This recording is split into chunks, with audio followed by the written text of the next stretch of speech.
Aquaman 61. Kelly Sue DeConnick writing with Miguel Medoncha on the art. Same team as last time. And I'm pointing that out because it was obviously Robson Roca for a long time on this run with Kelly Sue. So this is kind of the wedding or the potential wedding between Mira and Volko. One of the great comic book weddings, because it goes exactly like all comic book weddings. They treated this exactly the same as they did the wedding between Batman and Catwoman.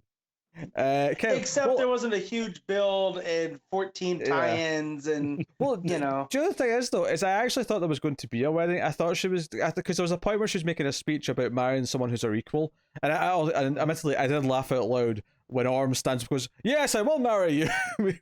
God, he's entered like my favorite villains just because he's a dick. I think in this one it's not villainous, it's just pretentious. No, well, hold on. Let me finish my point before we spiral off into random other things. We're still on Orm, don't worry. Right. I really thought, well, I'm going to talk about Orm though. That was just kind of the interlude because that joke was there. Is that I genuinely thought she was building up to saying that she was going to marry Arthur and they were going to give us a surprise. Now, admittedly, this would have probably been all over like Twitter and the news websites had it actually happened. But I thought for a second, oh, maybe she's building up to saying she's going to marry Aquaman and they're just going to do it right here and now, and that's going to be a thing. Instead, it was more about, no, we're going to like, abolish the monarchies, change which is everything. monumental in its own right. Sure, yeah. Which I do like, and I also am feeling like they're throwing some movie continuity stuff in here, because this is the first I really can remember like the brine people outside of the movie. Which ones are the brine? So they're the shrimp people. Oh yes, no, you're right. Like the crustacean-looking ones. I don't recall them before this either. No, so if you guys are Aquaman like scholars, correct me, but this is the first time I remember hearing of them outside the movie. I personally feel like it's likely they were in some comics before that we haven't read, but maybe they weren't as big a deal, and the movie just went, "We'll use those." And now they're just kind of, it's kind of like, a feedback loop where they're like, well, we might as well use them because they're in the movie and people recognize them. Right. Yeah. Also, were these the 7 kingdoms that Johns was always hinting at? Well, there's only 5, isn't there? Right.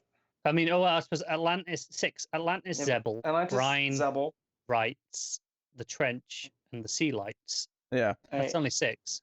Yeah, there's a sequence at the start of this where Orm's like chastising one of his men for not like dressing appropriately for a wedding, and then gives him his own cloak. He's like, "Well, not anymore. You know you do want something better. You have this now." And it's one of those moments again where, hey, Orm's not a bad guy right now. No, he's really taking the populist track though, and there's always, when you have someone from the upper class that decides to become a populist, always watch your pockets. And they also they're coming to thieve you blind. And of course, I mean, again, because it kind of goes out the window a little bit when he just immediately wages war after the whole monarchy thing. But one thing I did like about this issue, I mean, there's maybe briefly kind of had it simmering or kind of alluded to it, but they actually flat out address you, because I didn't realize as I started this issue that the populace, even Orm and the other leaders, don't know that Mira's not in a coma anymore. So they actually raised this interesting thing that the public perception of Volko right now is he's a creep because he's marrying Mira when she's in a coma. Right. So, and this is coming from like the other kingdom as well, like the Zebellians.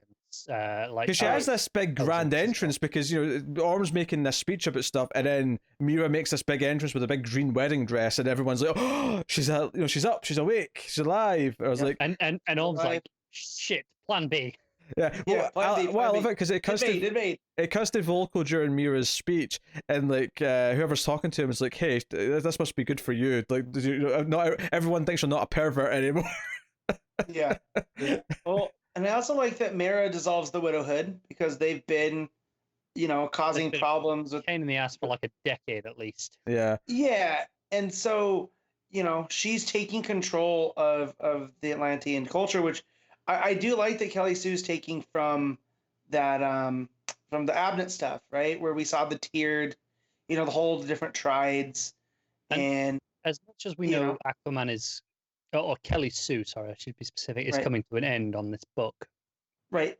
I hope it's not the end of Aquaman, or I hope it's not the end of this this continuity. Honestly, that sounded specifically. I really like what we're doing with from like middle of Abnett's run to this. I really like the trajectory. Hold on a second. That sounded pretty sad to start. You said Kelly Sue's coming to an end. You didn't say Kelly Sue's run's coming to an end. Kelly Sue's coming to an end on this book. But it was inferred. It was inferred. There was an obvious implication. Is that what happens? Is that what happens when writers' runs end at DC? They have them assassinated. Is it? Well, I didn't think I needed to specify that she wasn't going to die. I'm sorry. This is why Bendis is working on 4 books at once. They'll never get him. Also, what happened to Fraction? Well, he's sending Jimmy. This is why Tom King's such a good comic book writer, is because he was in the CIA. He's used to dodging assassination attempts. Yeah. But anyways, like, I like that it's going back to the Abnett stuff and playing with the politics in the ocean world and how they've been problematic, right? We've seen the root of this, and like the widowhood constantly being at odds with Mara.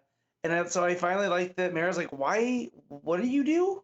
Yeah, I'm the queen. I can do what I want, right? Mara, all right, you're fired. I was going to say Mara. Kelly Sue, maybe she's the red hair. I'm getting them mixed up. Yeah. But Kelly Sue, I take offense at that. Introduced a lot of the, a lot of her own stuff, right? All the God stuff. Like, it felt like it was uniquely hers. It was completely separate from everything that came before. But after that, all this Widowhood stuff is definitely stuff that I associate with the Abnett run, and it feels like she's really tapping into the recent history of the book. The first half of her run feels uniquely hers in a good way, and the back half, not that it's not uniquely hers, like not that she's not writing it and doing the heavy lifting, but it feels in tone with what I expect from the continuity of Aquaman. Yeah, and I think that's a really strong balancing act to be able to bring something entirely new to the table, like she did, and then immediately blend into the established continuity and push it forward still, which this absolutely is. Yeah. I think that's a really strong writing. Now, some of the art in here is actually really good. Obviously, her reveal page is good, but I actually like the page after that where she's standing making her speech holding the bouquet. It's just a really nice piece of art. I think that page looks great. All the deep inks, especially the deep shadows, really, really good. So Aquaman is just kind of with Tula just watching, like, just waiting, and so she keeps saying, "Do you want to intervene now? Now that Orm's like, doing all this?" And he's like, "No, she's got it." But then kind of regrets that he didn't intervene earlier when the entire fleet arrives at the end. Tula's like, "Well, the ships, and it's like, well, we may have miscalculated on that. What may have? You don't say." So that's kind of the cliffhanger, is that he finally sort of takes his hood down. The ships are coming in. Big fight's about to kick off, and that's where we are at the end of the issue. I mean, Aquaman has been, Batgirl finally lost its crown of being relatively consistent since the start of Rebirth. Aquaman, even though it had kind of a shaky start, has been oddly in a good place almost the entire time. There's been a little fill-in arc here. Was it issue 17? I think was the start of the Tried stuff. Yeah, and I think it was a couple issues before that was the Aliens arc that we kind of went back and enjoyed all of us. Yeah, I love that stuff. Maybe issue 13 or 14. So I'd say the first 12 issues or so were kind of, whatever. It was finding its feet. After that, finding its feet. I think it's awkward to say finding its feet when Abnett had 5 or 6 issues before that, in the end of the New 52. I mean, that's fair, but still. But since then, it's been in a really solid place. Yeah, just there was like a 2-issue tie-in at Suicide Squad, right before Kelly Sue's run that was. Yeah, Matt. Oh, Mike! Oh my God! It was like a wave of static. I don't remember if that was Abnett or not. I think it might have been. I think it was. I don't hold that against him or whoever it may have been. No, because I remember that one. I remember complaining that it was like the last 2 issues of his run was this weird crossover. So his run really ended before those 2 issues, and then there was this weird 2 thing. It was the first arc I wasn't big on, and then he had the stuff about what's his name from the Ninth Triad and his dad. That one was pretty rough. He was the main villain, declared himself king. Was that the one with the Kelly Jones art? I think so. And yet, we thought it was kind of rough with the art for a few issues.